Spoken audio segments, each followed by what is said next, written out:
for a botched federal gun running sting. By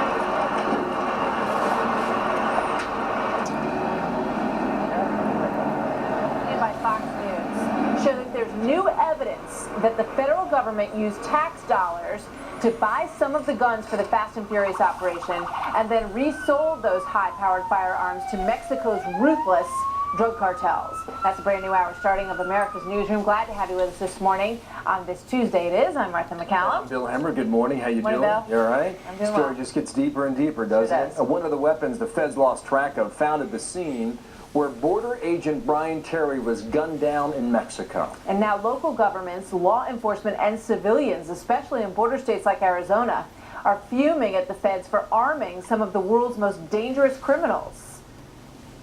Lo and behold, we now find out it's our own government that has been facilitating and with the straw purchases of weapons being placed into the hands of the most violent criminals in North America, Mexican drug cartels. This is outrageous. Outrageous, he says. William Lajeunesse joins us live now in Los Angeles. Morning, William.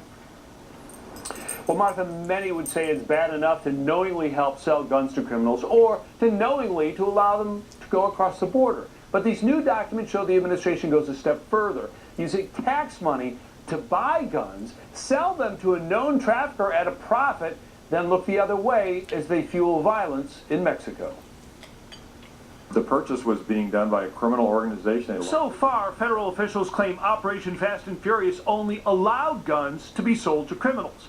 However, new records show the ATF actually bought weapons using taxpayer money, sold them to cartel buyers, then watched as the guns disappeared into Mexico. It made no sense to us either. It's just what we were ordered to do. According to this May 2010 letter, ATF Supervisor David Voth gave Agent John Dodson $850 in petty cash to buy 2 handguns from the Lone Wolf Trading Company in Phoenix. He received another $1,700 to buy 4 more at a second store. Voth then instructed Dodson to sell the guns, but instead of moving in and busting the buyer, the ATF watched him drive away.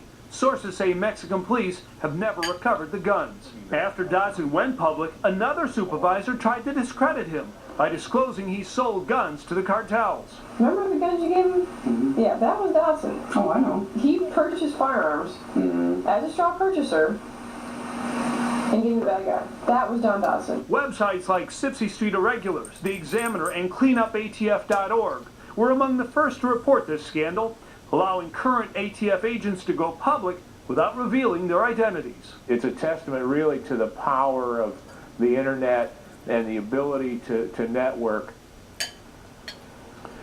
Now, this case involved the same agents, the same store, the same methods, but a different defendant than the 20 indicted in the Fast and Furious indictment. Now, Agent Dodson claims that he opposed this operation from the start and watched that drop house for nearly a week. When finally a car showed up to take those guns to Mexico, he called in for backup, Martha, and it was refused, according to Dodson, and those guns disappeared south. Back to you. And there they went. William, thank you very much. So Operation Fast and Furious may have been shut down, but the fallout, as you can see, really isn't ending.